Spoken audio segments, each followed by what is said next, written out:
buenas, bienvenidos a su espacio Juárez Antiguo y Contemporáneo. Un servidor, la Igor Ahumada, y tenemos como invitado al profesor Carlos Rocha, mejor conocido como el guerrillero o el revolucionario.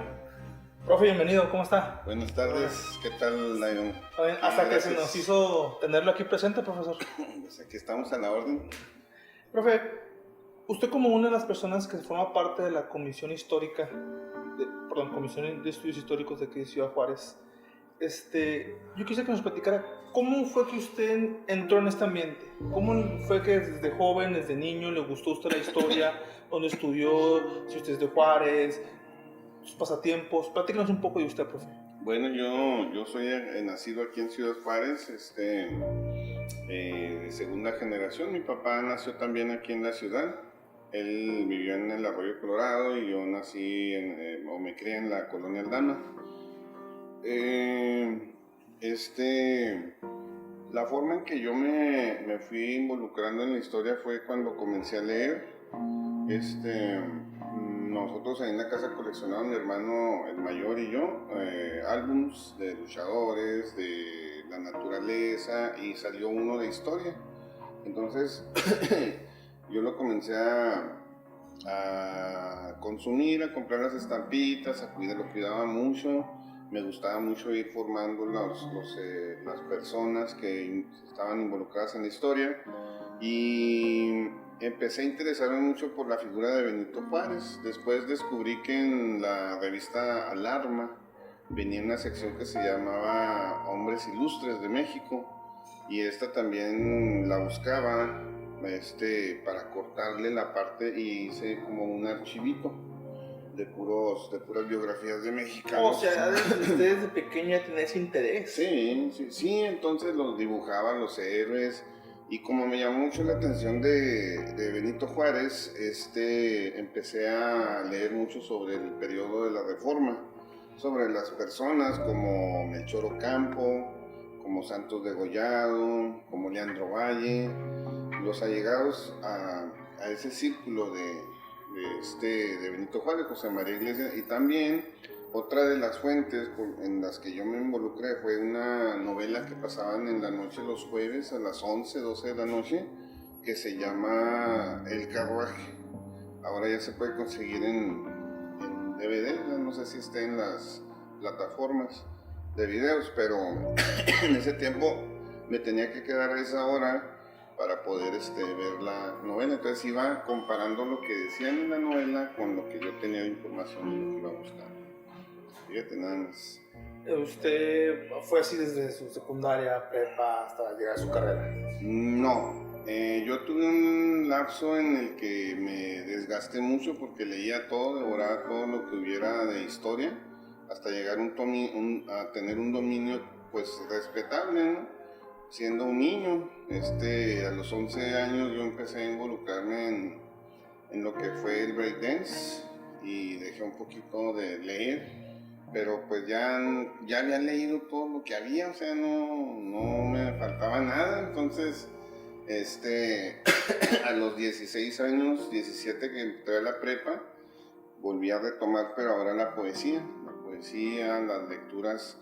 Descubrí muchos autores, estuve en muchos talleres, como en el IMBA, en el COMCA con Ricardo Morales, en el Centro de Maestros con el maestro Juan Holguín, en la Prepa Altavista con René Moreno, que en paz descanse, y de esta manera pues también me involucré en otra área que la logré concatenar, la logré mezclar, porque no son separadas, no son disciplinas separadas. La literatura de alguna manera rescata el pensamiento del periodo donde se está escribiendo, y la historia pues de alguna manera también es literatura, ¿no? Y tiene que ver con las propuestas y tendencias que se van creando, ¿no? Entonces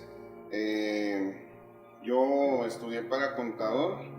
Trabajé en despachos contables, en algunas firmas, para algunas empresas importantes de Juárez, y llegó un momento en que vi que no era mi medio. Entonces lo que pasó fue que tuve la oportunidad de entrar a trabajar en la librería del SEMA, en Educal. Y en esta librería volví a retomar todo lo que tenía que ver con la cultura. Y como ya estaba empapado, ya tenía ciertas nociones y pues sabía poco de administración y sabía poco de contabilidad, se me hizo muy fácil trabajar en la librería.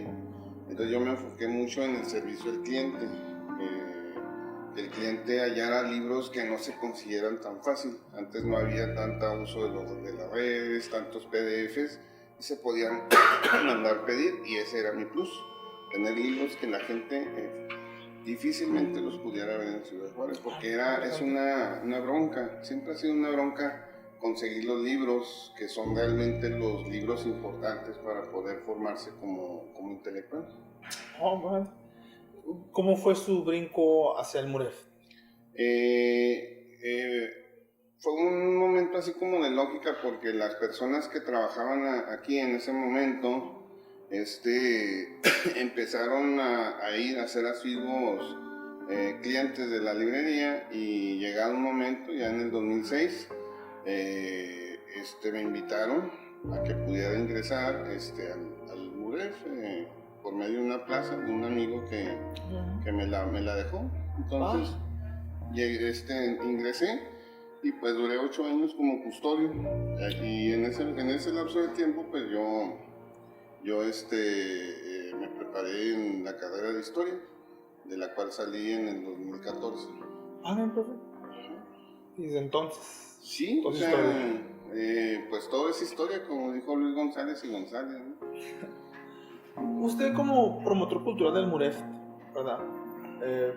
Recibe muchas visitas de escuelas, recorridos, promueve la cultura, aparte de formar parte de la Comisión de Estudios Históricos.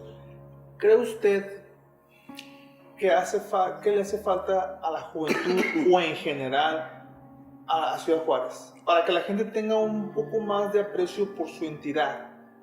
Gente como usted, como José Luis Caudillo, como Ignacio Gallardo, que se preocupan por promover la cultura de la ciudad, hacen su trabajo. Pero ¿qué cree que le hace falta a la gente en general? Yo creo que a la gente no le hace falta nada. Lo que pasa es que no se han dado las condiciones para que este sea un lugar donde haya cultura, simplemente. La ciudad tiene un cierto ritmo, un cierto cariz que está enfocado en el trabajo. Entonces es muy difícil sacar de esa cultura a una sociedad que se ha formado así desde 1964, 60. Entonces lo que pasa es que nosotros tenemos que promover que se agregue a este tipo de pensamiento la cuestión cultural como una manera de hacer un sentido de arraigo en las personas, ¿verdad? Y una cultura de crecimiento y de desarrollo por medio de lo que son las disciplinas de humanidades. No, más bien el desinterés radica en que la gente más bien tiene que trabajar para comer, y la cultura no da de comer. De alguna manera te hace que desarrolles el pensamiento, pero no te da de comer. Lo que sí te puede hacer es crear un pensamiento crítico, te puede hacer que desarrolles como persona, crezcas como persona, y eso lo proyectes y lo apliques a tu trabajo, a tu forma de vivir.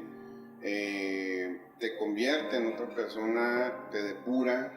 Como tú perteneces a la ciudad te ha dado todo, y que tú le puedes dar todo a la ciudad, entonces hay una interacción muy interesante.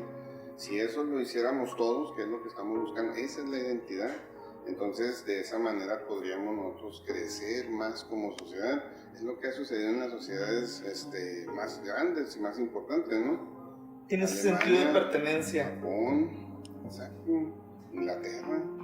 Entonces, esos lugares tienen un sentido de la identidad que es muy distinto a hablar del nacionalismo, son cosas muy distintas, ¿no? Otro de los clichés con los que yo no estoy de acuerdo es con la idea de que el que sabe su historia está condenado a no repetirla. Yo no estoy de acuerdo. No es lo mismo, como te digo, vivir en tinieblas y no entender quién eres si no sabes historia, ¿verdad? A que, por ejemplo, tú sepas de historia, o sea, sepas cuál es tu origen, cuál es el origen de las sociedades en donde te estás desarrollando. No es muy importante. Si tú lo sabes, tú sabes qué hacer y cómo estás viviendo y en dónde estás viviendo. Tienes una ubicación, pero si no sabes eso, entonces estás en tinieblas. Ahí es donde entra el concepto que todos le decimos ignorancia, ¿no?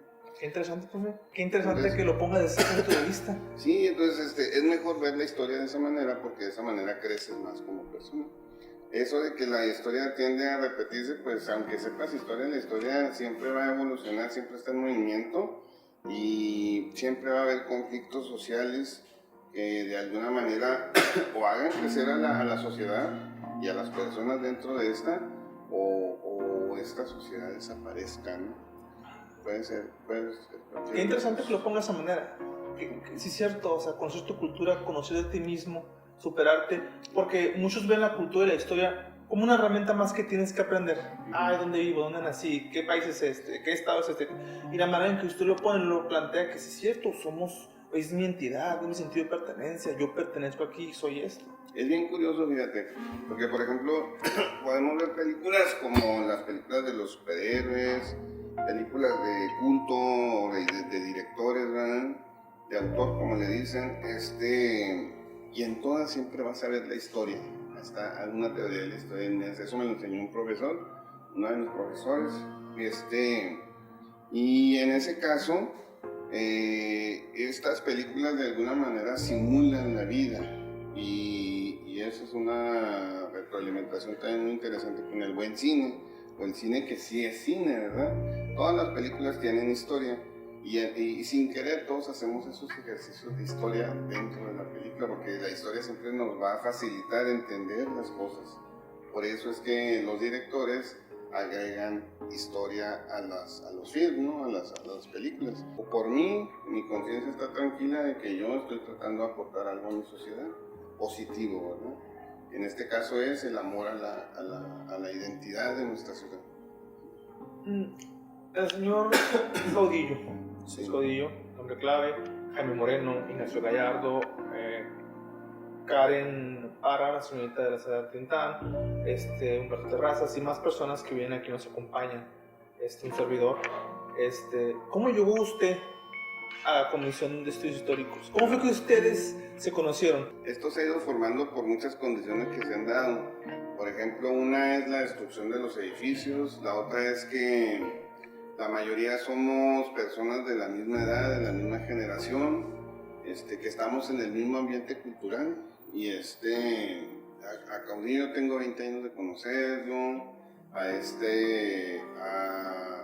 Jaime Moreno también tengo, yo creo, más 30 años de conocerlo. Yo lo conocí cuando estaba yo un chavo. Era uno de los ejemplos que yo tenía de cómo era la cuestión de la promotoría cultural hace 30 años, que yo no estaba totalmente en cero, ¿no? Andaba perdido. Entonces, ahora se ha dado de que hemos, por ciertas circunstancias, unido fuerzas para poder crear o aportar cosas de una manera más factible. José Ignacio con su programa de radio, Humberto, Jaime Moreno también con charlas de identidad, con las charlas de identidad, con la Janda tienen un programa que se llama Para eso a las 10. Y se han ido dando muchas cosas, y pues también trabajo en el museo, ¿no? Que es de promotoría cultural. Y curioso que lo diga de esa manera, a pesar de que van por caminos diferentes, su objetivo es el mismo: promover la cultura.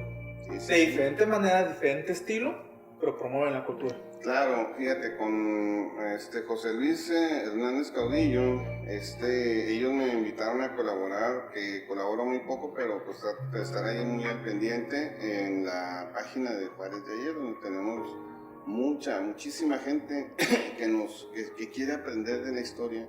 Hay mucha gente también ahí que aporta, y nosotros estamos tratando ahí de entender cuáles son las tendencias de lo que la gente quiere dentro de la historia, ¿no? Y eso es una de las partes importantes que a mí me gusta de las redes, ¿no? Que ves las tendencias, que ves cómo piensa la gente, y de esa manera tú pues puedes enfocar de una mejor manera lo que estás tratando de aportar, ¿no? Sí, sí. Escuché por ahí que tiene varios hobbies, pero que entre ellos a usted le encanta la lucha libre mexicana. Ah, sí, sí. En otra ocasión podrá venir a darnos una plática de eso.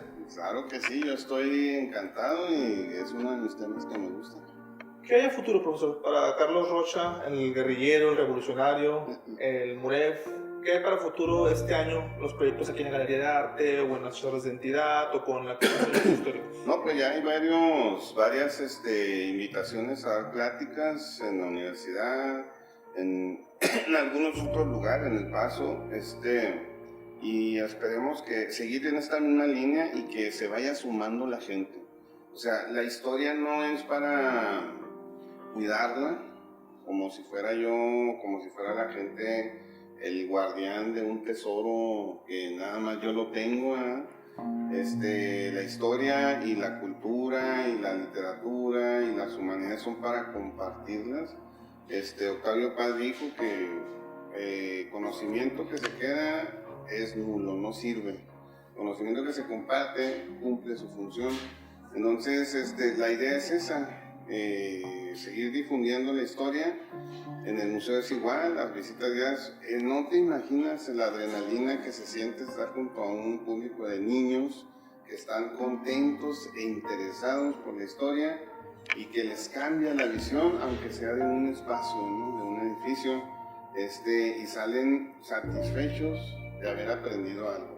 Entonces eso me motiva a seguir trabajando en este tipo de actividades. Antes de irnos, una frase que a usted la aplique en su vida personal y profesional, de algún escritor revolucionario, un luchador, actor, no sé, algo que nos quiera compartir para las que nos están escuchando. Tengo varias frases que me gustan mucho, muchas yo creo, pero una de las que siempre me marcó desde que la leí fue que yo podré no estar de acuerdo contigo, pero voy a dar mi vida por defender lo que piensas.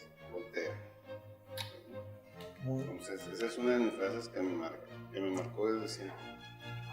Es algo que usted le daría a un joven, le recomendaría a un joven. Exacto, claro que sí. Revolucionario el film, ¿verdad? Así es. Profesor, muchas gracias por acompañarnos. No, gracias a ustedes, les deseo lo mejor, Daigoro, y yo invito a la gente que se sume, ¿verdad?, a este proyecto que estás iniciando. Muchas gracias, profesor. Damos gracias por acompañarnos a este su espacio de Juárez Antiguo Contemporáneo. Nos veremos la próxima semana con un invitado, a Jaime Moreno. Soy un servidor, Daigoro Ahumada. Muchas gracias.